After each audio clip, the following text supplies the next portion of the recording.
Assalamualaikum warahmatullahi wabarakatuh. Saya Indra Munawar dari kelompok 4. Assalamualaikum warahmatullahi wabarakatuh. Saya Tiasi Aryandini dari kelompok 4. Assalamualaikum warahmatullahi wabarakatuh. Saya Ema Koreasi dari kelompok 4. Oke, kelompok 4 ini membahas tentang manajemen sistem metodologi pembelajaran.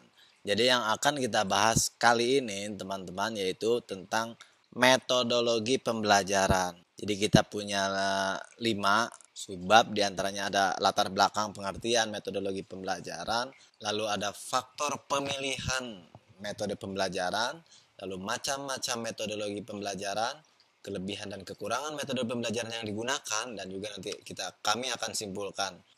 Oke, langsung saja saya akan mencoba menjelaskan metodologi pembelajaran, pengertian metodologi pembelajaran. Nah, sebagaimana kita ketahui, suatu proses belajar itu tidak hanya sekedar proses memberi pelajaran saja atau transfer knowledge. Akan tapi metode pembelajaran itu terdapat proses penerimaan ilmu dari guru kepada muridnya dengan menggunakan metode yang memang bisa diterima sehingga apa yang disampaikan oleh guru kepada murid itu tujuannya bisa tercapai begitu.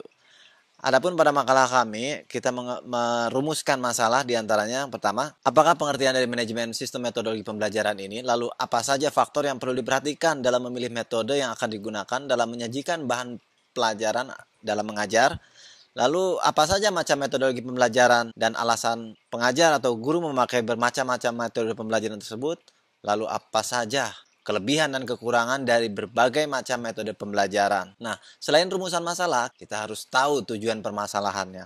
Tujuan permasalahan kami dalam makalah ini yaitu agar diketahui tentang pengertian manajemen sistem metodologi pembelajaran, faktor yang perlu diperhatikan dalam memilih metode yang akan digunakan dalam menyajikan bahan ajar atau mengajar, macam-macam metode pembelajaran, dan alasan guru memakai macam-macam metode tersebut, lalu pengertian serta kelebihan kekurangan dari berbagai macam-macam metode pembelajaran. Teman-teman Magister Teknologi Pendidikan dan yang kami hormati Profesor Dr. Armai Arif, MA, kami akan menyajikan presentasi seputar metodologi pembelajaran. Oke. Pengertian manajemen sistem metodologi pembelajaran. Nah, di sini saya ambil dari beberapa kutipan, jadi kalau dibaca makalahnya di situ ada beberapa ahli juga, loh kami simpulkan dari beberapa ahli itu. Di antaranya metode pembelajaran, yaitu ilmu yang membahas tentang cara-cara yang digunakan untuk melaksanakan suatu proses interaksi antara pengajar dan pembelajaran agar tujuan yang telah ditentukan dalam pendidikan dapat tercapai. Di sini keywordnya atau kata kuncinya cara-cara yang digunakan oleh guru gitu, oleh pengajar.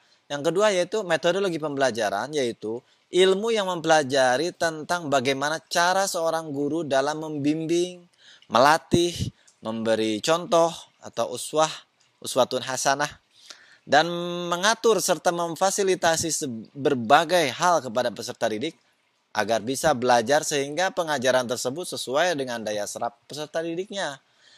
Lalu yang terakhir, metode pembelajaran adalah ilmu yang membahas tentang segala usaha seorang guru yang sistematis dan pragmatis. Nah, di sini keywordnya usaha seorang guru yang sistematis dan pragmatis, artinya harus bisa memberikan manfaat. Nah, untuk mencapai tujuan pendidikan melalui proses pembelajaran dengan berbagai aktivitas, baik itu di dalam lingkungan sekolah maupun di luar lingkungan sekolah. Jadi itu pengertian metodologi pembelajaran. Lalu, apa yang disebut proses pembelajaran? Nah, proses pembelajaran itu interaksi guru dan siswa dalam proses pembelajaran itu akan terjadi apabila ciri-cirinya sebagai berikut. Merupakan upaya sadar yang disengaja. Sengaja memang ingin belajar, ingin melakukan pembelajaran. Lalu pembelajaran harus membuat siswa itu belajar. Lalu tujuan harus ditetapkan terlebih dahulu sebelum proses dilaksanakan.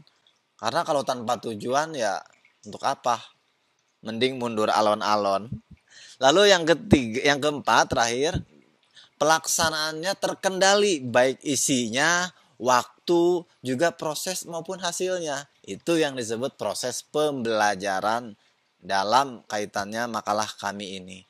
Untuk itu, selanjutnya pembahasan mengenai faktor pemilihan metode pembelajaran. Jadi, apa faktor yang akan kita pertimbangkan untuk memilih metode pembelajaran agar pembelajaran itu tujuannya tercapai. Nah, ini akan disampaikan oleh Ibu Tiasti sebagai ahlinya di bidang metodologi pembelajaran. Dan nanti Bu Eno akan memberikan penjelasan apa saja kelebihan dan kekurangan yang sudah dijelaskan oleh Ibu Tias tadi. Teman-teman, selamat menyimak presentasi. Silakan Ibu Tias dan Bu Eno dilanjutkan presentasinya. Terima kasih teman-teman dan Prof. Armai. Silakan Bu Tias. Assalamualaikum warahmatullahi wabarakatuh. Saya Tiasi Aryandini dari kelompok 4. Kali ini saya akan mempresentasikan tentang metodologi pembelajaran. Jadi sebelum kita masuk ke dalam macam-macam metodologi pembelajaran, maka kita harus mengetahui terlebih dahulu faktor-faktor apa yang perlu diperhatikan dalam memilih metodologi pembelajaran. Kita buat perumpamaan, misalnya ketika kita ingin memotong sebuah kawat yang cukup tebal. Nah, kita bisa memotong itu dengan menggunakan tang. Nah, ketika itu berhasil, sebetulnya apa saja sih yang menjadi faktor-faktor dari keberhasilan dari pemotongan kawat tersebut? Apakah dari kekuatan tangnya, apakah dari kekuatan otot tangan kita, dan sebagainya.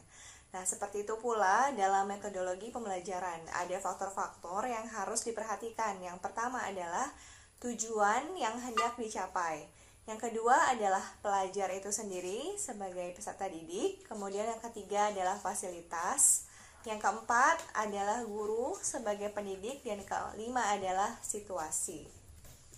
Nah, ketika kita melihat adanya pembelajaran, kalau zaman dahulu adanya pembelajaran tradisional, hanya ada satu metode saja, misalkan metode ceramah. Apa yang terjadi ketika kita sebagai guru menggunakan metode yang monoton, itu saja, maka yang terjadi adalah siswa-siswinya tentu akan bosan, malah ada juga yang tertidur.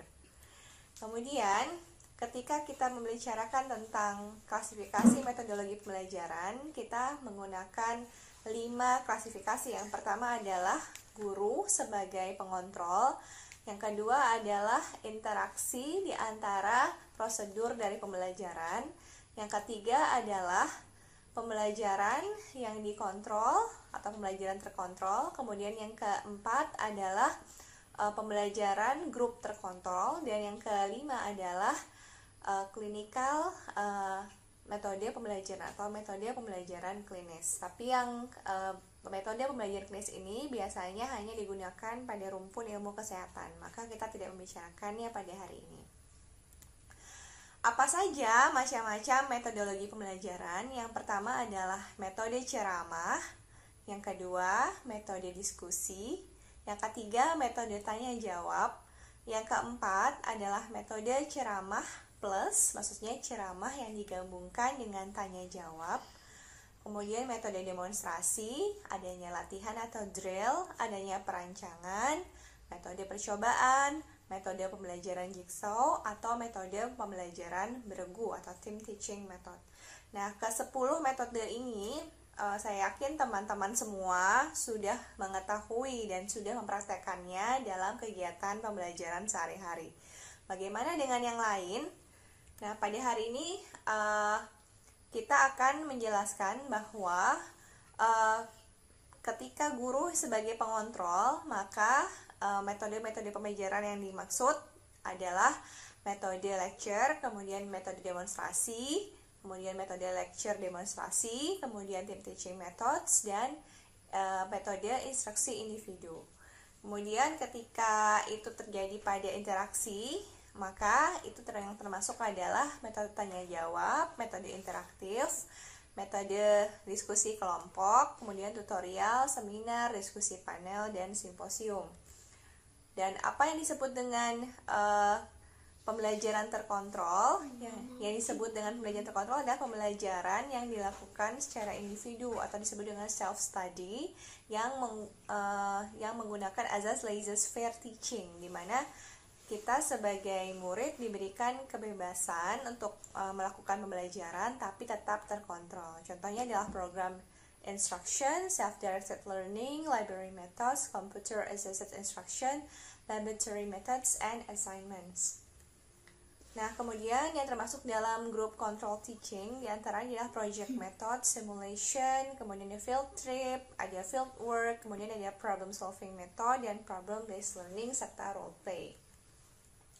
Nah, dari kesemua 10 metode itu yang dimasuk ke dalam 5 jenis kategori metode pembelajaran. Nah, kemudian apa yang terbaru? Yang terbaru adalah computer based learning. Ini juga tidak terlalu baru sebetulnya, karena zaman dulu sudah pernah sekitar tahun 1970-an, 1980-an. Kalau di Amerika, pembelajaran ini sudah digunakan, yaitu computer based learning. Ini adalah pembelajaran berbasis web atau komputer yang mampu digunakan untuk membentuk kompetensi siswa. Siswa diberikan variasi tugas belajar menggunakan berbagai perangkat lunak untuk bertukar informasi. Ini juga yang kita gunakan sekarang saat kita lakukan karantina akibat virus COVID-19. Nah, ini yang dilakukan di rumah oleh guru dan siswa, yaitu menggunakan computer based learning. Dalam pemrosesan pembelajaran, kita mengetahui bahwa metodologi ini tidak akan berjalan sendiri, tetapi juga memerlukan intensitas dari guru dan murid. Nah, apa saja yang masuk dalam pemrosesan informasi dalam pembelajaran? Yang pertama adalah adanya rangsangan, kemudian adanya register dari penginderaan, panca indera, kemudian memori jangka panjang, ada yang masuk ke memori jangka panjang tanpa latihan, ada pula yang masuk ke memori jangka pendek dengan latihan, kemudian adanya interaksi antara memori jangka panjang dan jangka pendek, hingga terbentuklah menjadi tingkah laku. Yang akan saya jelaskan di sini adalah metode pembelajaran yang mungkin sebagian dari kita tidak sadar sudah menggunakan, tapi ini juga jarang dilakukan. Nah, metode pembelajaran ini dikenal dengan differentiated instruction. Kebetulan saya pernah mengikuti pelatihannya beberapa tahun yang lalu. Nah, differentiated instruction itu apa? Sebetulnya kita pasti melihat bahwa banyak dari kita sebagai guru itu melakukan pembelajaran secara umum. Maksudnya apa? Kita menggunakan istilah one size fit all. Apa yang kita lakukan, apa yang kita sampaikan kepada murid, kita harapkan semua murid kita dengan berbagai keunikannya itu bisa menerima dan bisa memahami. Padahal setiap anak itu unik. Setiap anak juga memiliki multiple intelligences yang berbeda. Nah, apakah metode one size fit for all ini masih bisa digunakan? Ternyata ada metode differentiated instruction. Apakah itu? Yaitu kita sebagai guru berusaha mengakomodir semua kepintaran siswa, semua kemampuan siswa untuk mencapai tujuan pembelajaran. Jadi di sini maksudnya adalah the right student get the right learning task sesuai dengan kemampuannya, sesuai dengan multiple intelligences-nya. Nah, differentiated instruction ini adalah metodologi pembelajaran yang dilakukan oleh seorang guru dengan memperhatikan beberapa aspek, yaitu diantaranya adalah kesiapan siswa, yang kedua adalah ketertarikan siswa, yang ketiga adalah learning profile atau gaya belajar dari siswa tersebut. Apa saja contohnya? Ini adalah contoh yang saya share. Di sini kita mempelajari satu topik atau tema dari satu mata pelajaran, yaitu IPA. Apa yang mau dipelajari? Yaitu tentang fotosintesis. Nah, ada beberapa tahapnya jika kita masuk ke dalam fotosintesis ini. Yang pertama adalah untuk anak-anak yang suka menulis, maka anak-anak tersebut diberikan sajian bahwa dia bisa menulis tentang apa itu fotosintesis. Untuk anak-anak yang suka menggambar, maka dia bisa menggambar kemudian menuliskan 2 paragraf, lebih sedikit daripada anak-anak yang suka menulis tentang apa itu fotosintesis. Kemudian yang ketiga, anak-anak yang suka menganalisa, mereka bisa membuat diagram atau jurnal sederhana, jurnal anak sederhana, jurnal pengamatan sederhana tentang apa itu fotosintesis. Dan yang keempat, anak-anak yang suka dengan matematika, dia bisa menghitung berapa lama proses fotosintesis. Nah, Dalam satu topik, anak-anak bisa diberikan beberapa macam sesuai dengan kemampuannya, sesuai dengan kesiapannya, dan sesuai dengan learning profile-nya.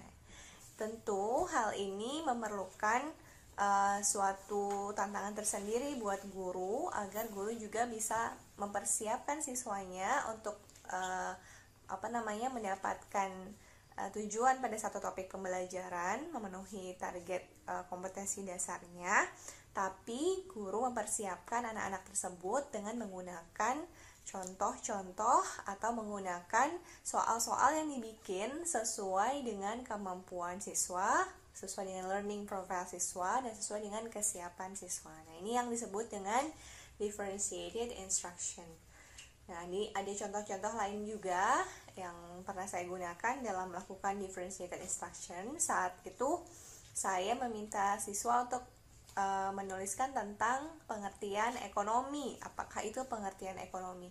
Kemudian kita membuat tic-tac-toe. Tic-tac-toe adalah mereka bisa pilih 3 ke samping, 3 ke bawah, atau 3 secara horizontal, vertikal, maupun diagonal. Nah, mereka pilih 3. Yang pertama misalkan mereka bisa menggambar. Yang kedua mereka bisa membuat puisi. Yang keempat adalah mereka bisa menuliskan cerita tentang apa itu ekonomi, pengertian ekonomi. Nah, ini yang disebut dengan differentiated instruction, di mana kita sebagai guru menggunakan metode pembelajaran yang bukan hanya satu tapi kita paksakan cocok untuk semua siswa, tapi juga kita mempersiapkannya dengan sebaik-baiknya.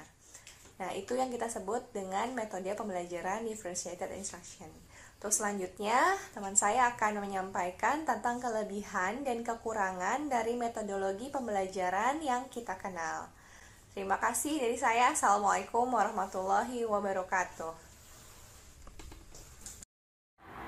Assalamualaikum warahmatullahi wabarakatuh. Saya Ena Koreasi dari kelompok 4. Kali ini saya akan menjelaskan tentang kelebihan dan kekurangan 10 macam metode pembelajaran yang biasa kita gunakan. Yang pertama adalah metode ceramah. Kelebihan metode ceramah, dengan menggunakan metode ini, maka suasana kelas akan lebih kondusif dan tenang. Seorang pengajar lebih memiliki porsi besar dalam mengatur kegiatan kelas dan setiap murid memiliki kegiatan yang sama. Efisiensi waktu dan tenaga juga cukup baik. Kemudian untuk kekurangan metode ceramah, mengurangi partisipasi siswa, kurang menarik, dan bila terlalu lama membosankan. Tidak semua materi cocok untuk diceramahkan. Kegiatan pengajaran menjadi verbalisme atau pengertian kata-kata. Yang kedua adalah metode diskusi. Kelebihan metode diskusi, dengan menggunakan metode diskusi, proses belajar mengajar dapat membangun suasana kelas yang lebih menarik dan tidak membosankan, karena setiap murid akan terfokus pada masalah yang sedang didiskusikan bersama-sama. Setiap murid akan dituntut untuk berani menyampaikan pendapatnya, serta berpikir secara mendalam. Selain itu, metode diskusi ini mengajarkan kepada murid untuk mampu berpikir kritis dan sistematis dalam berpikir.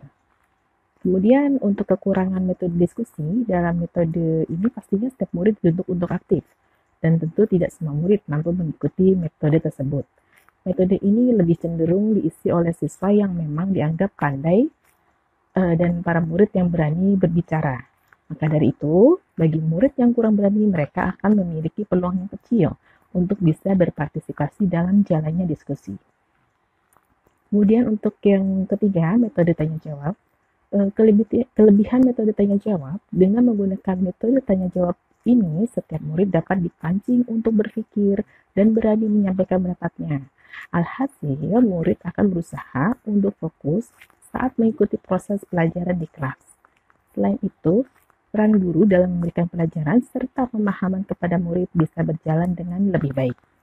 Kekurangan metode tanya jawab, kelemahan metode ceramah tersebut dapat dikurangi dengan diselingi metode tanya jawab.